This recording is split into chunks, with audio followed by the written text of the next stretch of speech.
మీరు ఇలా చెప్తుంటే నాకు కూడా తినాలనిపిస్తుంది, కానీ ఈరోజు గురువారం నేను తినకూడదు. చురోస్కి కావాల్సిన items 2 cups maida, cinnamon powder, 3 eggs, 1 cinnamon stick, 70 to 80 grams butter, 5 table spoons sugar, 2 cups of water.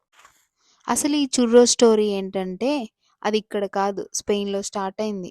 అప్పట్లో మౌంటైన్ ఏరియాస్లో షీప్ గ్రేస్ చేసే షెపర్డ్స్కి బేకరీ యాక్సెస్ ఉండేది కాదు.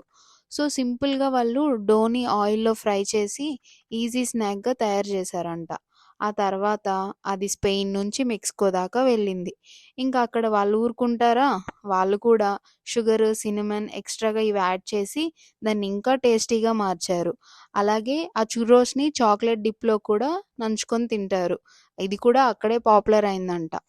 బేసికల్గా ఈ చుర్రోస్ అంటే సింపుల్ ఇంగ్రీడియంట్స్తో స్టార్ట్ అయ్యి కంట్రీస్ వరకు ట్రావెల్ అయింది. ఇప్పుడు వరల్డ్ వైడ్ ఫేమస్ అయింది. ఇంట్రెస్టింగ్ పార్ట్ ఏంటంటే ఇది ఒరిజినల్గా సర్వైవల్ ఫుడ్ లాగా స్టార్ట్ అయ్యి ఇప్పుడు నేను దీన్ని వ్యాలంటైన్స్ డే స్పెషల్ డెజర్ట్గా చేశాను. అందుకే చుర్రోస్ని హార్ట్ షేప్లో ట్రై చేశాను. అదన్నమాట ఈ చుర్రోస్ వెనకాలన్న స్టోరీ. చూసారుగా ఈ ప్రాసెస్ ఎంత సింపుల్గా ఉందో. మీరు కూడా ఈ వ్యాలంటైన్స్ డేకి మీ పార్ట్నర్కి చేసి పెట్టి ఎలా ఉందో కమెంట్ బాక్స్లో చెప్పండి. యమ్మీ యమ్మీ మెక్సికన్ చుర్రోస్ రెడీ.